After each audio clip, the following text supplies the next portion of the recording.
Hello class, welcome back बच्चों। लो प्यारे बच्चों, स्टार्ट कर रहे हैं नया लेक्चर। बेटा एक छोटा सा कंसेप्ट नया और है गुडविल पर, जो इसी ईयर ऐड हुआ है। ठीक है ना, एक तो चर्चा वो करनी है raise and writing off goodwill, और एक बेटा अनडिस्ट्रीब्यूटेड प्रॉफिट एंड लॉसेस पे चर्चा करनी है। ठीक है जी, पहली चर्चा मेरी अनडिस्ट्रीब्यूटेड प्रॉफिट एंड लॉसेस पे रहेगी बेटा। सामने देखो, पहले मैं इसे बोर्ड पर ही डिस्कस करूंगा।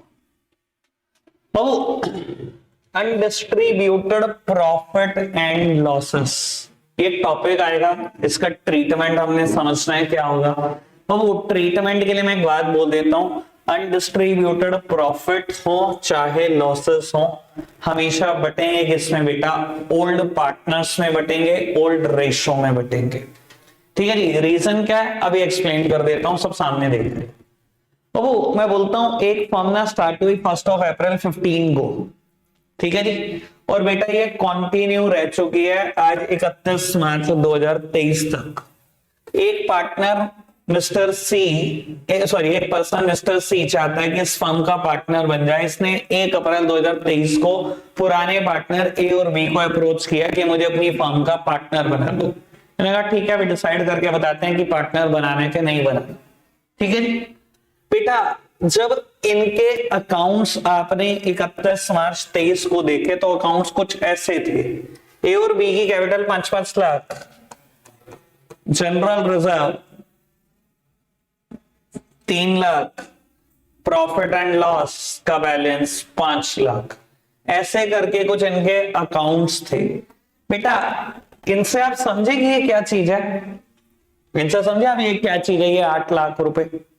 बेटा देखो, कायदे से बताता हूं, जब इन्होंने 1 अप्रैल 15 को फॉर्म स्टार्ट की तो बेटा इन दोनों ने 5-5 लाख रुपए ही कंट्रीब्यूट किए हुए थे, दोनों ने। ठीक है जी बेटा, ये जो भी प्रॉफिट कमाते बैलेंस शीट में प्रॉफिट एंड लॉस के नाम से रिकॉर्ड करते चले जाते। ऑल्दो बेटा हम प्रेजेंटेशन कभी ऐसे नहीं करते, it is not a correct presentation. आप खुद सोचो, हम तो P&L एप्रोप्रिएशन अकाउंट बनाते थे, कुछ भी प्रॉफिट होता था या लॉस होता था बांटते थे, कैपिटल अकाउंट में ट्रांसफर कर देते थे ना। खुद सोचो, प्रॉफिट होता था P&L एप्रोप्रिएशन अकाउंट में क्या लिखता था? To profit transfers to capital account, A और बी के कैपिटल अकाउंट में चले जाता था। यानी कि मेरे हिसाब से अगर ये प्रॉफिट हुआ भी था तो इनकी कैपिटल में जुड़ जाना चाहिए था। अगर इनकी रेशो इक्वल थी तो 2.5 लाख जुड़ जाना चाहिए था, और ये 3 लाख भी जुड़ जाना चाहिए था, 1.5 लाख। ये कुछ और नहीं बेटा, प्रॉफिट ही है। यानी कि बेटा इन्होंने पिछले ये जितने भी साल बीते हैं, 5 और 3 8 साल बीते हैं, 8 साल में 8 लाख रुपए कमाए।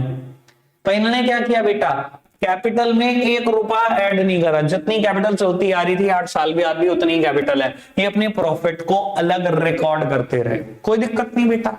तो वो ऑल्दो प्रेजेंटेशन गलत है, पर बेटा क्या मैं बोर्ड के पेपर में कह सकता हूं कि आपने प्रेजेंटेशन ठीक नहीं करी, लोग मैं नहीं करता क्वेश्चन? ये थोड़ी मैं कह सकता हूं। ठीक है जी, मुझे तो बेटा करेक्ट की तरफ लेकर जाना है इसको। अच्छा एक बात बताओ बेटा, आज सी कहता है, एक प्रपोजल देता है कि मुझे अपनी पार्टनरशिप फर्म में पार्टनर बना लो, और मैं कहता हूं बेटा आपने अगर ये आज प्रॉफिट नहीं बांटे तो कल बेटा बहुत दिक्कत हो जाएगी। मान लो सी पार्टनर बन गया और 31 मार्च 24 की बैलेंस शीट आप बना रहे हो, या सी की कैपिटल भी कुछ लिखी हुई है, मान लो 3 लाख रुपए लिखे हुए, ये टोटल 13 लाख हो गए, और मान लो इस साल प्रॉफिट हुआ 50,000 रुपए का, ये प्रॉफिट हो गया 5.5 लाख। अगर बेटा ये गलती से यहाँ पे सी का नाम जुड़ गया ना, और मान लो सी एंटर हुआ 1/5 शेयर करे, तो बेटा ये समझ लेना यहाँ जितनी एसेट्स लिखी हुई हैं उस पे भी 1/5 हिस्सा इसका है, जितनी लायबिलिटी लिखी हुई है 1/5 ये पे करेगा, और जितने रिजर्व्स लिखे हुए हैं, जितने प्रॉफिट्स लिखे हुए हैं बेटा 1/5 इसके हो गए, और कोई रोक नहीं सकता। तो अब सी का नाम बैलेंस शीट में आने से पहले पहले इस रिजर्व को खा जाओ। अच्छा एक बात बताओ, जब ये आपने 8 लाख रुपए कमाए सी था? जब ये 8 लाख रुपए आपने कमाए सी था कभी बिजनेस में? था ही नहीं बेटा। सी तो अभी आने की पेशकश ही कर रहा है, आपने यहां तक 8 लाख रुपए कमा लिए हैं बेटा। ये 8 लाख ए और बी क्योंकि आप दोनों ने मिलकर कमाए हैं, तो बेटा आप ही के हैं ये पैसे। इसलिए मैं बोल रहा था कि अनडिस्ट्रीब्यूटेड अगर कोई प्रॉफिट है, ये अनडिस्ट्रीब्यूटेड प्रॉफिट है जो आज तक बांटे ही नहीं गए, जिसको हम इकट्ठा करते चले गए। ठीक है ना जी। तो वो किसका कंट्रोल होना चाहिए अनडिस्ट्रीब्यूटेड प्रॉफिट पे बेटा, क्योंकि ओल्ड पार्टनर्स ने कमाए हैं, ओल्ड रेशो में कमाए हैं, इसलिए बेटा इन्हीं का ही कंट्रोल रहेगा। समझ में आती है बेटा बात? ठीक है बेटा। अनडिस्ट्रीब्यूटेड प्रॉफिट नाम से पहले एक बार पढ़वा देता हूं क्या क्या है, ये पढ़ना क्या लिखा हुआ, 3 लाइन समझ में आएगा? ठीक है जी बाबू। अनडिस्ट्रीब्यूटेड प्रॉफिट क्या क्या है, नाम पढ़ना, general reserve, profit and loss का credit balance, why it is said to be credit बेटा, बैलेंस शीट में लाइबिलिटी साइड लिखा जाता है प्रॉफिट, लाइबिलिटी सभी क्रेडिट होती हैं, तो बाबू P&L का ये वही क्रेडिट बैलेंस है जो लाइबिलिटी साइड लिखा गया होगा, मतलब प्रॉफिट। ठीक है जी। Contingency reserves, workman compensation reserve या फंड, इन्वेस्टमेंट फ्लक्चुएशन रिजर्व या फंड, और एम्प्लॉय प्रोविडेंट फंड। मैं हमेशा बच्चों को कहता हूं बेटा मैंने नाम तो ये लिखवा दिए 6, पर सच मायने में डिस्ट्रीब्यूटेड प्रॉफिट शुरू के 5 होते हैं बेटा। बाबू जो ये 6th लिखा गया है ना, पेपर में बहुत बार आता है, बच्चा इस वर्ड को देखकर कंफ्यूज होता है, फंड लिखा हुआ है इसके सामने, उसे लगता है कि ये कोई अनडिस्ट्रीब्यूटेड प्रॉफिट है, बाट खाता हूं। बेटा मैंने डबल स्टार लिखवाया हुआ है और बेटा लिखा हुआ है never ever to be distributed between partner. बेटा गलती से भी पार्टनर्स के बीच में नहीं बांट देना। देखो वैसे मैंने इस वर्ड की चर्चा बहुत बार की है, अलग अलग जगह पे की है, अगर कभी आपके सामने रह गई है तो मैं कर दूंगा चर्चा किसी ना किसी बैच में, लेकिन ये भी नाम से समझने की कोशिश करो, एम्प्लॉय प्रोविडेंट फंड है बेटा। ये एम्प्लॉय को रिटायरमेंट में जो पैसा मिलता है ये वो पैसा है, ये आपकी लाइबिलिटी है, ये आपने उसको देना है बेटा। ये गलती मत कर देना कि पार्टनर्स के बीच में बांट देना, ये एम्प्लॉय का पैसा है, जेल तक जाना पड़ जाएगा अगर गलती से पैसा बढ़ गया पार्टनर के बीच में। समझ में आती है बात? तो ये कोई अनडिस्ट्रीब्यूटेड प्रॉफिट नहीं है, समझने की गलती मत करना, वो 5 ही होते हैं जो शुरू के 5 लिखे हुए। ठीक है जी बाबू। इसके अलावा अनडिस्ट्रीब्यूटेड लॉसेस बेटा ये 2 हैं, प्रॉफिट एंड लॉस का डेबिट बैलेंस और एडवर्टीजमेंट सस्पेंस, या जिसको हम डेफर्ड रेवेन्यू एक्सपेंडिचर भी बोलते हैं। करूंगा अभी इस पे चर्चा, डेफर्ड रेवेन्यू एक्सपेंडिचर क्या होता है, ये पढ़ो क्या है। P&L का debit balance, why it is said to be debit बेटा, ये एसेट साइड में लिखा होगा, एसेट्स डेबिट होती है ना, तो बाबू इसके आगे भी लिखा है डेबिट। बाबू याद करो नॉमिनल अकाउंट का एक रूल होता है, debit all the expenses and losses. अगर बेटा P&L के बराबर में लिखा डेबिट तो बेटा ये कुछ और नहीं, ये लॉसेस है। And credit all the income and gain, अगर बेटा P&L के सामने क्रेडिट लिखा है तो बेटा ये मेरे प्रॉफिट्स ही होंगे। ठीक है जी, कोई दिक्कत तो नहीं इस बात में, समझ में आ रही है बात बेटा? अभी एक चीज और समझने की कोशिश करो इसके अलावा। वो मान लो जनरल रिजर्व लिखा हुआ है, मान लो प्रॉफिट एंड लॉस का क्रेडिट बैलेंस लिखा है, मान लो कंटिंजेंसी रिजर्व लिखा है बेटा। टोटल 5 है, 3 के नाम मैंने लिख दिए, अभी 2 और रहते हैं, इन्वेस्टमेंट फ्लक्चुएशन फंड या रिजर्व, वर्कमैन कंपनसेशन फंड या रिजर्व, चर्चा करूंगा। फिलहाल बेटा मैं तीनों के बारे में एक बात बोल देता हूं बेटा, ये मेरी नजर में ना फ्री रिजर्व्स हैं, फ्री रिजर्व्स। ऑल्दो बेटा मैं आपको बता देता हूं, ये जानने के लिए आप अभी बहुत छोटे हो कि फ्री रिजर्व्स क्या चीज होते हैं, लेकिन मैं इक्का दुक्का बात जरूर करूंगा। ऑल्दो ऐसी कोई बात बुक्स कोई नहीं करेगी, बहुत नेक्स्ट लेवल की बातें, आगे की बातें। बाबू फ्री रिजर्व्स होते क्या है बेटा, जिनके अगेंस्ट मैंने कभी कोई लायबिलिटी डिटरमाइन नहीं की होती। ये वो प्रॉफिट्स हैं जिनके अगेंस्ट कोई मेरी लायबिलिटी नहीं है, ये मुझे भी नहीं पता, बस मैंने रखे हुए निकाल के, जो मैंने कभी सोचा नहीं कि अगर ये लायबिलिटी हुई तो यहां से मीट आउट करूंगा, वो लायबिलिटी हुई तो यहां से मीट आउट करूंगा, मैंने कभी नहीं सोचा। ये बिल्कुल फ्री पैसा है, इसके अगेंस्ट कोई भी लायबिलिटी नहीं है मेरी। ये तीनों के तीनों को फ्री रिजर्व्स बोलते हैं। सर जब भी क्वेश्चन में दिखे ओल्ड पार्टनर में बांट देना, ओल्ड रेशो में कुछ नहीं सोचना, कुछ नहीं समझना। ठीक है जी, मान लो बेटा मैं कहूं एक क्वेश्चन में जनरल रिजर्व है, कुछ भी समझ लो, 2 लाख रुपए, profit and loss credit balance 1 lakh rupees, contingency reserve 80,000 रुपए। ए और बी की पुरानी रेशो है इक्वल, ठीक है जी, और नई ratio between A B C decide हुई 2:1। ठीक है जी बाबू, क्या करूं अनडिस्ट्रीब्यूटेड प्रॉफिट का, फटाफट से बताओ। मैंने क्या कहा, ओल्ड पार्टनर्स में बांटेंगे, ओल्ड रेशो में बांटेंगे। बेटा बांटो, बेटा ये तीनों ही प्रॉफिट्स हैं और प्रॉफिट्स हमेशा क्रेडिट होते हैं as per nominal account rule. अगर मुझे बांटना है तो बेटा कैसे बांट सकता हूं इनको, खत्म कर रहा हूं इनको, कैसे खत्म कर सकता हूं, डेबिट करके तो खत्म कर सकता हूं। ये तीनों चीजें क्रेडिट हुई है, कैसे खत्म हो सकते हैं, डेबिट करके। बेटा कर दो डेबिट। बेटा मैंने जनरल रिजर्व को कर दिया डेबिट, पीएनएल के क्रेडिट बैलेंस को कर दिया डेबिट, कंटिजेंसी रिजर्व को कर दिया डेबिट। किस में बांटना है बेटा, ओल्ड पार्टनर्स में बांटना है, ओल्ड रेशियो में बांटना है। बेटा बांट दो पार्टनर्स में।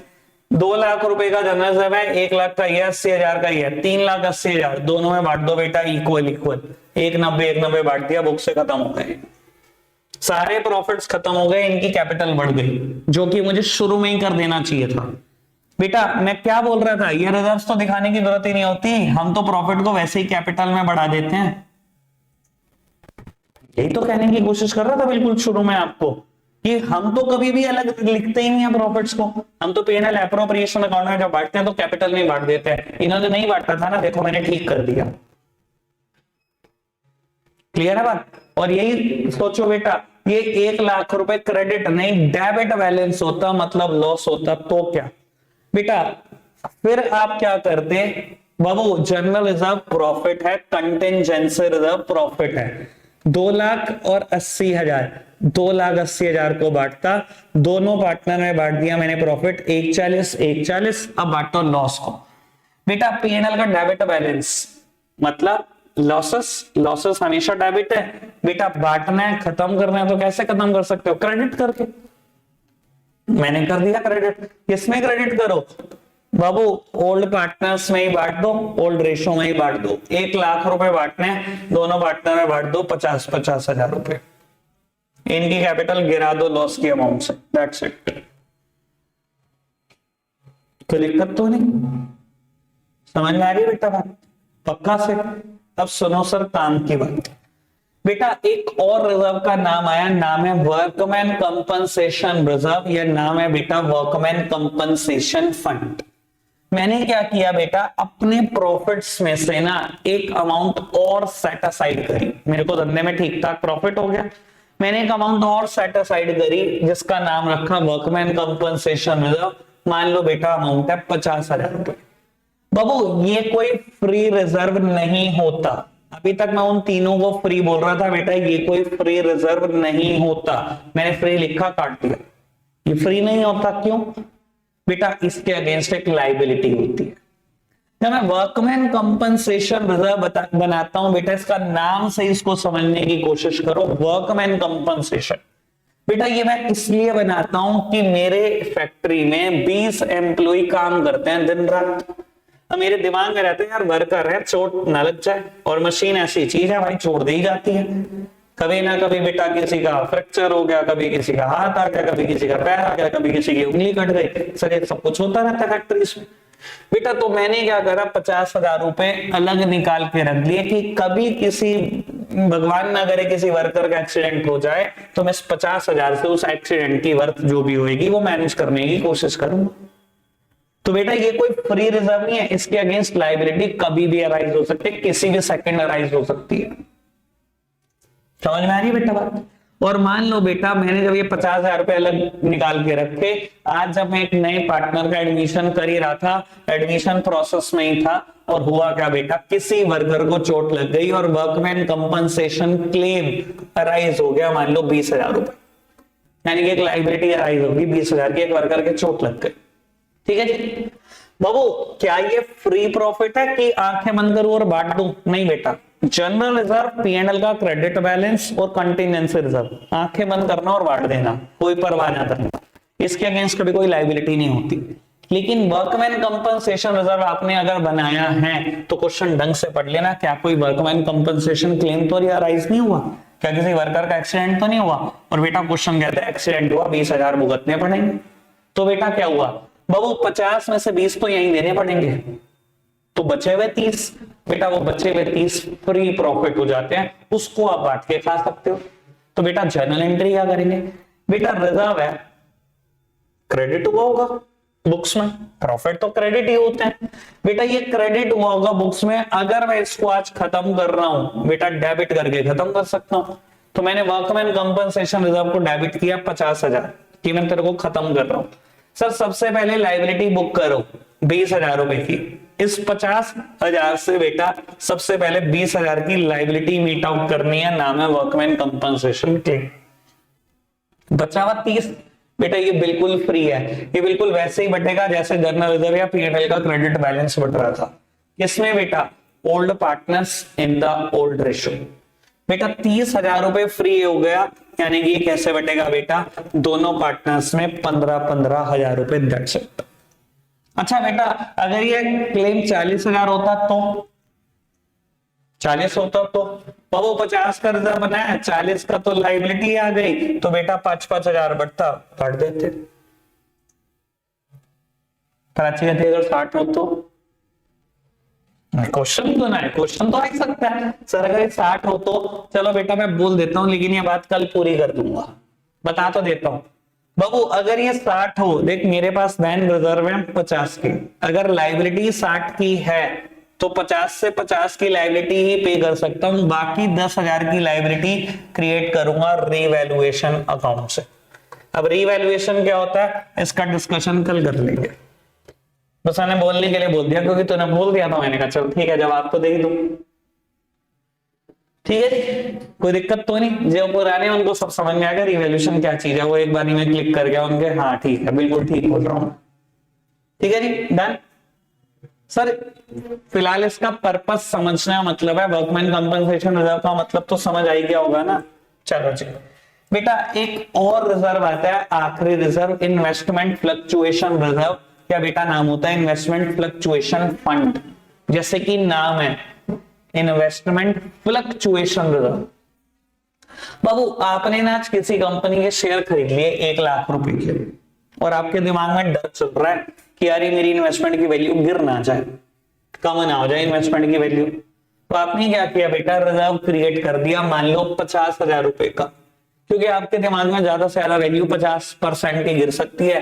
1 लाख की मैंने इन्वेस्टमेंट किया, ज्यादा 50,000 गिर जाएगी वैल्यू, इससे ज्यादा क्या गिरेगी, तो मैंने 50,000 का अलग रिजर्व बना लिया। सर नाम ही देखो क्या है, इन्वेस्टमेंट फ्लक्चुएशन रिजर्व, कि अगर इन्वेस्टमेंट की वैल्यू गिरी तो मैं यहां से मैनेज करने की कोशिश करूंगा। यानी कि अगेन क्या ये कोई फ्री रिजर्व है, नहीं बेटा, इसके अगेंस्ट पहले से आपकी जिम्मेदारी खड़ी हुई है कि इन्वेस्टमेंट गिर गई तो यहां से मीट आउट करनी है। वर्कमैन कंपनसेशन रिजर्व के भी अगेंस्ट पहले ही जिम्मेदारी खड़ी हुई है, वर्कर के चोट लग गई तो यहां से मैनेज करना है। जनरल रिजर्व के अगेंस्ट कुछ लाइबिलिटी नहीं होती, पीएनएल क्रेडिट कुछ नहीं, कंटिजेंसी कुछ नहीं, पर इन दोनों के अगेंस्ट लाइबिलिटी हो सकती है। समझ आ रही है बेटा बात? ठीक है बाबू अब हुआ क्या, देखो मैं आपको बिल्कुल क्लियर कर देता हूं, जब बैलेंस शीट में आपको देखने को मिलेगा ना इन्वेस्टमेंट फ्लक्चुएशन रिजर्व, मान लो 50,000, तो यहीं कहीं देखने को भी मिलेगा इन्वेस्टमेंट, तो जैसे 1 लाख रुपए मान लो ब्रैकेट में से लिखा है market value of investment is 80,000, मतलब आपने करी तो थी इन्वेस्टमेंट 1 लाख की, पर आज की तारीख में उसकी मार्केट वैल्यू रह गई 80,000, यानी कि 20,000 रुपए की इन्वेस्टमेंट खत्म हो चुकी है, यानी कि शेयर जो आपने खरीदे थे वो 80,000 के बचे हैं। बाबू मैंने ये रिजर्व किस दिन के लिए बनाया था, इसी दिन के लिए तो बनाया था कि इन्वेस्टमेंट की वैल्यू गिर गई, तो करो सर मैनेज इसको, लॉजिक करते हैं। बेटा ये लायबिलिटी साइड लिखा है मतलब क्रेडिट है, मैं इसको बुक से खत्म कर रहा हूं, डेबिट करके ही खत्म कर सकता हूं। मैंने लिख दिया बेटा इन्वेस्टमेंट फ्लक्चुएशन रिजर्व 50,000। बेटा इन्वेस्टमेंट एक एसेट है, डेबिट होती है, मैंने 1 लाख से डेबिट की हुई है, मुझे इसको 80,000 से डेबिट करना है, 20,000 से क्रेडिट कर दूं। मैंने 20,000 से इन्वेस्टमेंट की वैल्यू गिरा दी जैसा कि क्वेश्चन मुझसे चाहता था। मैंने 20,000 रुपए की वैल्यू किससे मैनेज करी, अपने रिजर्व से। अगर ये रिजर्व ना होता तो क्या होता, सीधा प्रॉफिट एंड लॉस अकाउंट में जाते 20,000, सीधा नुकसान बुक करता 20,000 का।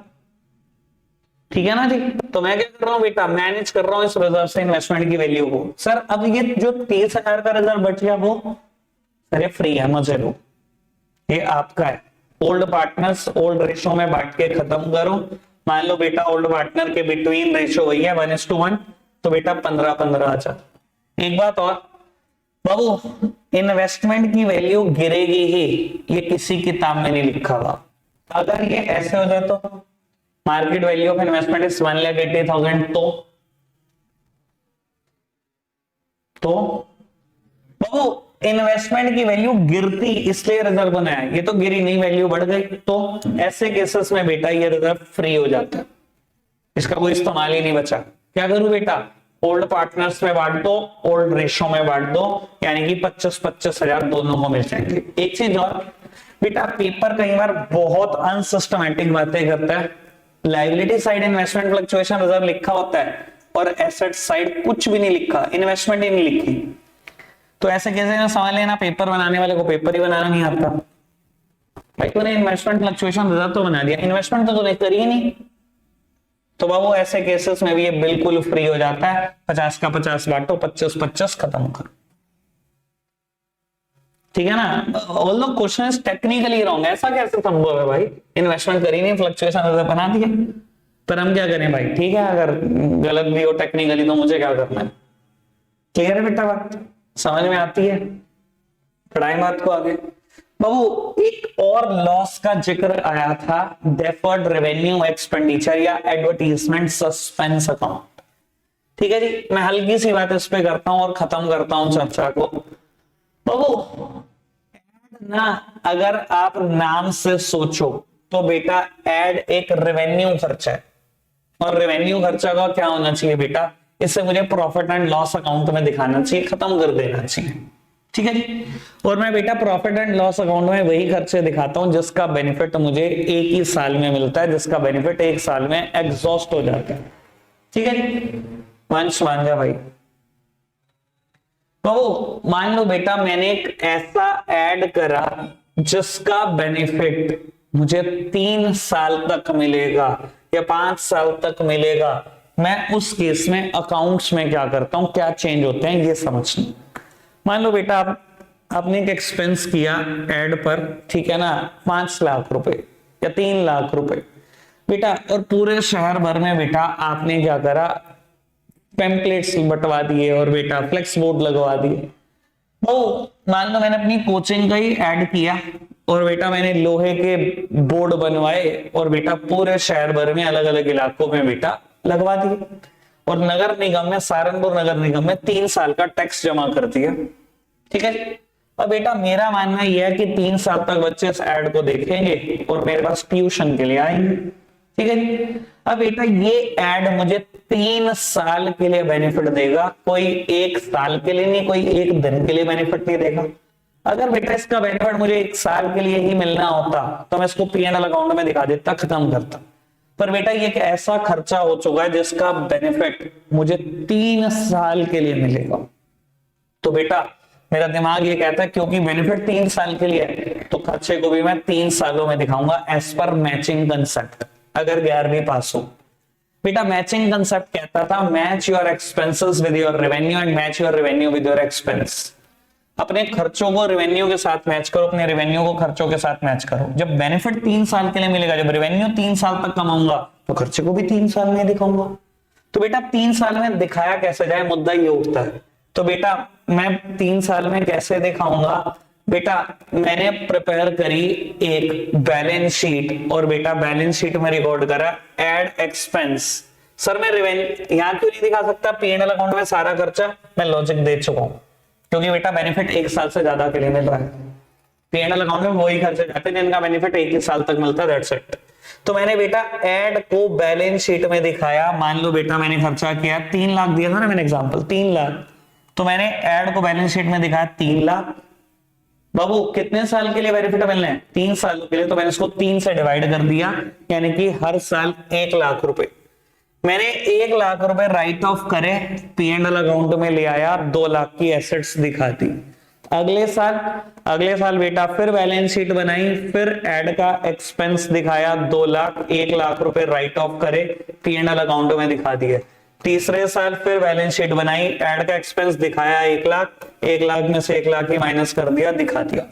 यानी कि प्रैक्टिकली मैंने करा क्या, 3 सालों में 1-1 लाख रुपए P&L अकाउंट में दिखा दिया, क्योंकि बेनिफिट 3 सालों में था, 3 सालों में ही खर्चा दिखा दिया। लेकिन बेटा अब आप ये भी बात समझने की कोशिश करो कि कभी ना कभी बैलेंस शीट में भी कुछ ना कुछ रिकॉर्ड हुआ है। मान लो ये रिकॉर्ड हुआ है बैलेंस शीट में, या ये रिकॉर्ड हुआ है, अब सी कह रहा थी मैं आ रहा हूं आपकी फॉर्म में, तो भाई अगर आपको ऐड एसेट्स है, सर ऐड एसेट्स कैसे हो सकता है मुझे तो बताओ। मैं इसको हम बोलते हैं डेफर्ड रेवेन्यू एक्सपेंडिचर।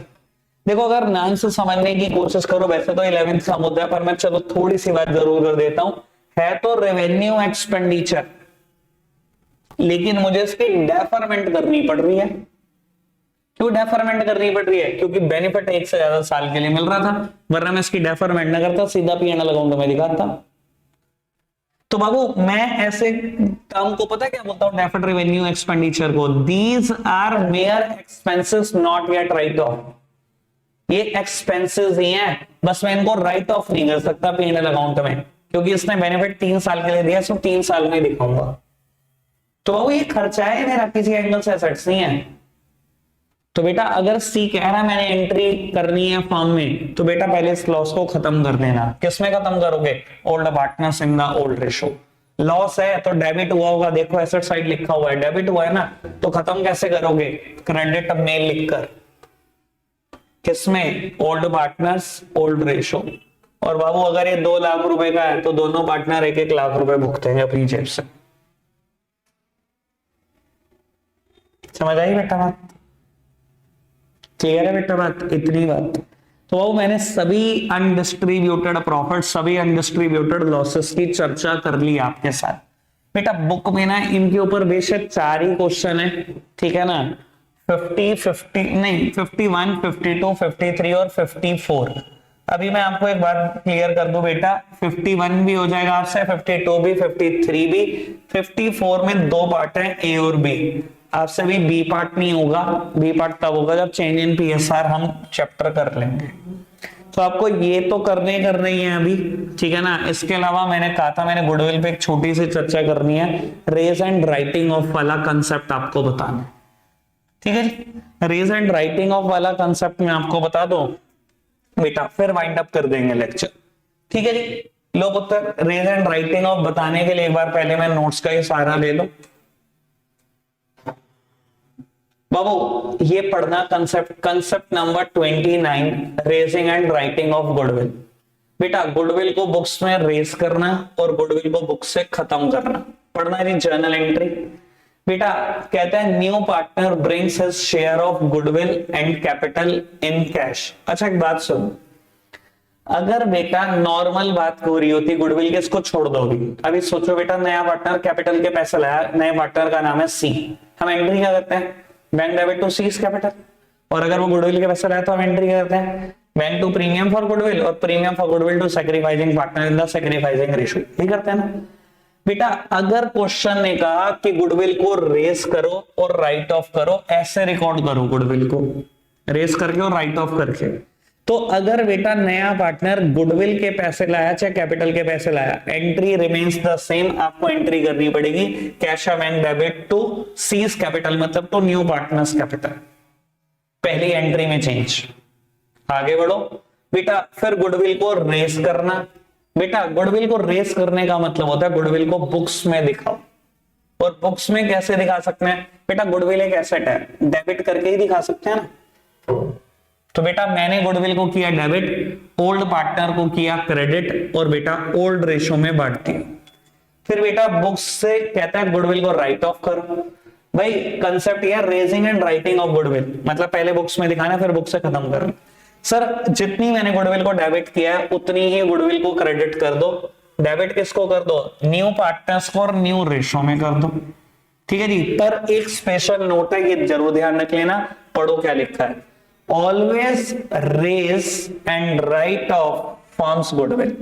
बेटा गुडविल जो रेस करनी है वो भी फॉर्म की रेस करनी है, जो राइट ऑफ करनी है वो भी फॉर्म की करनी है, ठीक है जी? अभी मैं एक एग्जांपल देकर ये सभी चीजें क्लियर करने की कोशिश करता हूं, टेंशन बिल्कुल नहीं लेनी। लो उत्तर यहीं पर कर लेते हैं बात।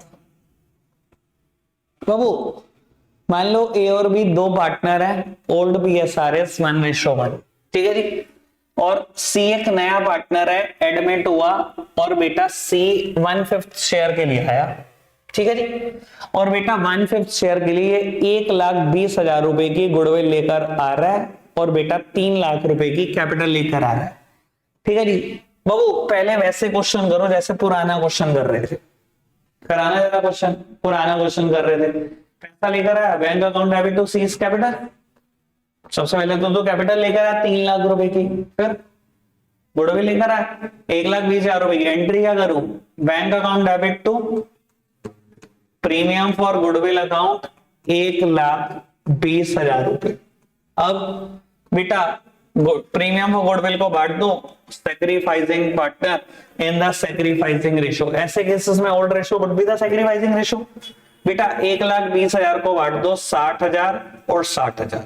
ये तो हो गया पुराना मुद्दा, ठीक है, सामने देखना।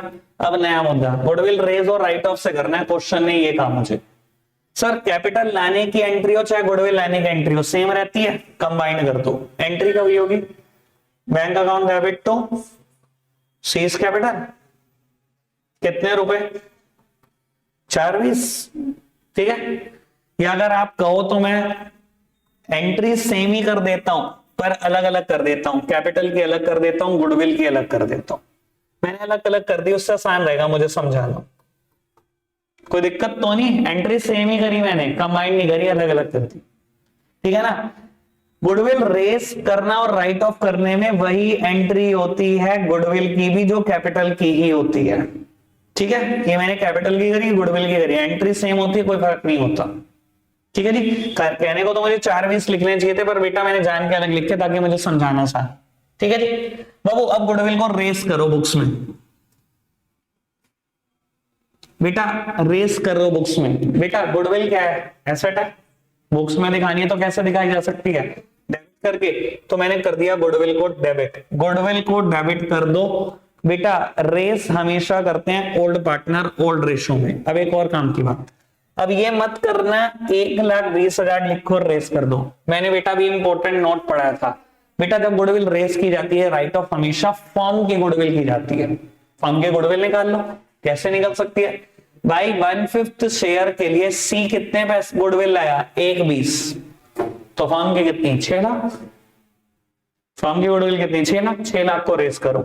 बेटा 6 लाख को रेस कर रहा हूं ओल्ड रेशो में, ओल्ड रेशो बेटा इक्वल थी, कर दिया रेस, कोई दिक्कत तो नहीं है। राइट ऑफ करो गुडविल को, राइट ऑफ करो मतलब खत्म करो। बेटा जितनी रेस करी है उतनी ही राइट ऑफ कर दो। रेस करती है डेबिट करके, राइट ऑफ करते हैं बुक से खत्म करते हैं बेटा क्रेडिट करके, ठीक है जी। खत्म करो बाबू, किसमें खत्म करनी है, न्यू पार्टनर्स न्यू रेशो। बेटा जब नई रेशो निकालोगे तो इस केस में रेशो आएगी 2:1, इसका शेयर 1/5 है नए पार्टनर का, इनका इक्वली रह जाएगा। कैलकुलेट करके देख लेना तुम, लेट द टोटल से भी बनाएगी रेशो, ठीक है जी। बांटो, कैसे बटेगी 2,40 और 1,20, कोई दिक्कत तो नहीं, ठीक है जी। अब आपको एक बात और क्लियर कर देता हूं, जो आप यहां कर रहे थे वही यहां कर रहे हो, कुछ बदला नहीं है। देखो ये मैं दिखाने की कोशिश कर रहा हूं आपको, अब समझना तो आपने ही है, ठीक है ना, ब्रॉड माइंड। सर ये देखो कैपिटल की एंट्री बिल्कुल सेम है, कोई फर्क नहीं पड़ता। गुडविल की एंट्रियां सारी चेंज हो गई, पर बेटा चलो इसमें कंक्लूजन ढूंढो। इसका कंक्लूजन क्या है, प्रीमियम फॉर गुडविल से कैंसिल, ए की कैपिटल क्रेडिट हुई, बी की कैपिटल क्रेडिट हुई और बैंक डेबिट हुआ, ठीक हुआ ना। अब यहां पर आ जाओ बाबू, बैंक डेबिट यहां पर भी हुआ जैसे यहां डेबिट हुआ, ये वाली बात भी क्लियर हो गई हमें, ठीक है जी। अब ये देखो सी की कैपिटल जितनी आपने क्रेडिट करी उतनी ही सी की कैपिटल आपने डेबिट कर दी, खत्म ही कहानी।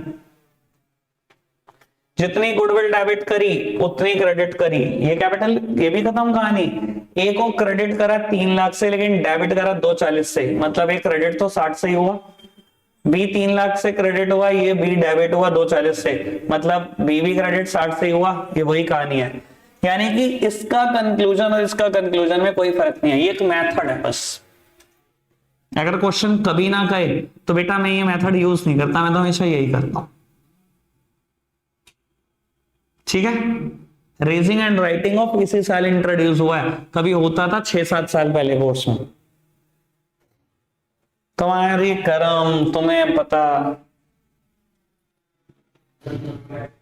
ठीक है जी बाबू। इसके ऊपर बुक में सिर्फ 3 ही क्वेश्चन है, शायद 39 40 और 41, ठीक है, 3 क्वेश्चन ये और 4 क्वेश्चन वो, ठीक है ना जी। और एक बात और बेटा, ये 3 क्वेश्चन थोड़े ढंग से करना, क्योंकि बहुत फंसाते हैं, बहुत ज्यादा फंसाते हैं, रेज एंड राइटिंग ऑफ में, ठीक है नहीं। मेरी मानो तो अनडिस्ट्रीब्यूटेड प्रॉफिट के 4 क्वेश्चन अभी कर दो, ये 3 घर से कर लेना, रख देते हैं हम आज के लिए, इतना ही है।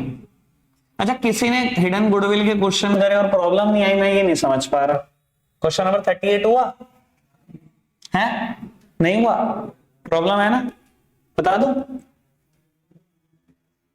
यार, तुम पूछते नहीं, मैं तो हैरान मानता हूं। तो आपने किया प्राची, वेरी गुड, शाबाश तुम्हारे हौसलों को। सिराज किया था, अमान हो गया? अरे नहीं, पहली बार कर रहे हो, पहली बार वाले बंदे से तो नहीं होना चाहिए, मेरे को नहीं समझ में आता, अगर हो गया हो तो पहली बार में, चलो खैर कोई दिक्कत नहीं। जो ये पहली बार बुक कर रहा होगा ना, वो फंसेगा ही फंसेगा इस क्वेश्चन में 38 में। मैं एक बार फटाफट से डिस्कस करता हूं आपसे।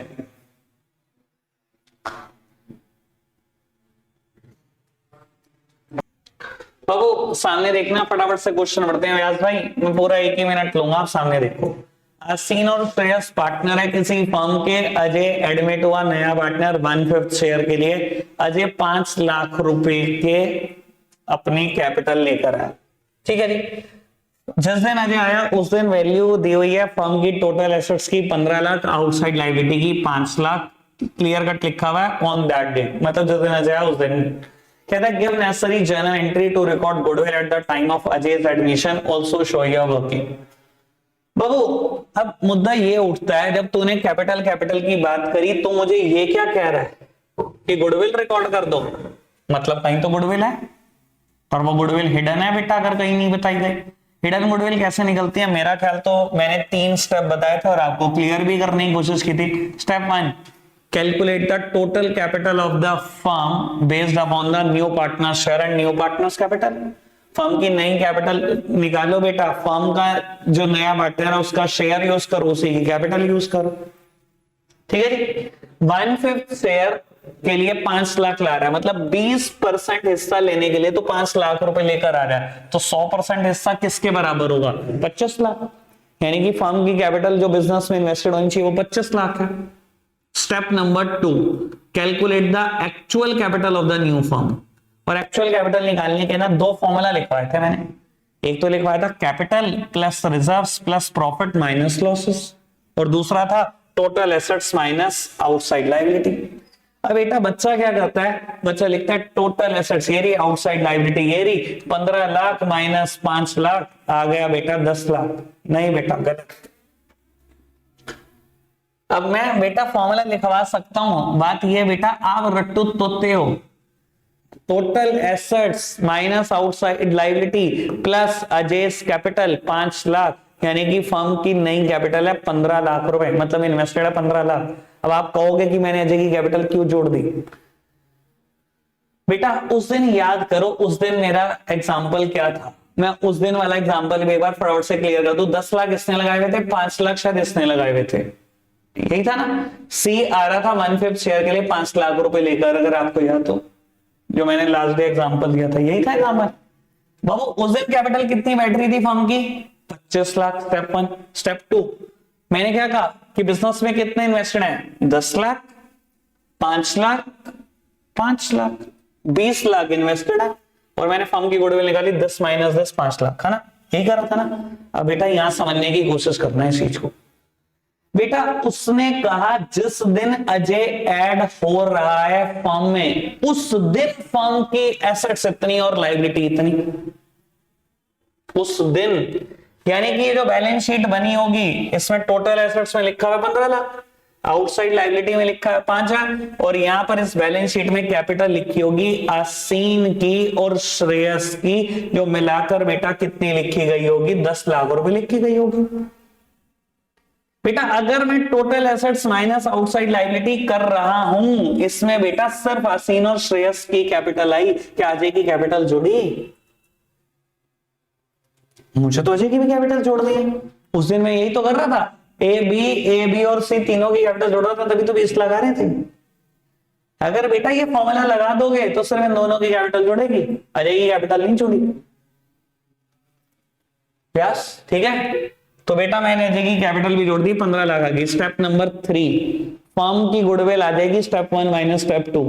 फर्म की गुडविल 10 लाख, ठीक है ना। तो बेटा आसीन का हिस्सा कितना है, 1/5। बेटा 1/5 निकाल दो, 2 लाख। और ये बेटा अगर हिडन गुडविल है तो आसीन लाया नहीं होगा पैसे, तो यानी कि एंट्री क्या होगी, आसीन्स capital account debit to Ajay's capital to Shreyas capital है। अच्छा अजय है यार, ये अजय, मैंने अगर कहीं पे भी आसीन बोला, ठीक है ना जी। अजय की कैपिटल को डेबिट कर दो बेटा 2 लाख रुपए से, और बेटा आसीन और श्रेयस को जो भी जैसे भी सेक्रीफाइस किया वैसे बांट दो। क्वेश्चन नंबर 38 इंपॉर्टेंट क्वेश्चन में से एक, जहां फॉर्मूला के बेसिस पे बच्चे गड़बड़ करते हैं, जहां बच्चे पढ़ते ही नहीं क्या अकाउंट्स, ठीक है जी। अब बाबू मैं आपको बता देता हूं, कल आपकी क्वेश्चन नंबर 41 में प्रॉब्लम आई होगी, एडवांस बता रहा हूं तो कर लेना, ठीक है जी। और ये मत करना अभी बीच के क्वेश्चन 42 से लेकर 49 तक, बल्कि 50 तक, 51 से शुरू करना है, 51 से 54, 4 वो 3 वो करके आना। आज के लिए इतना ही रखेंगे, बाय बाय।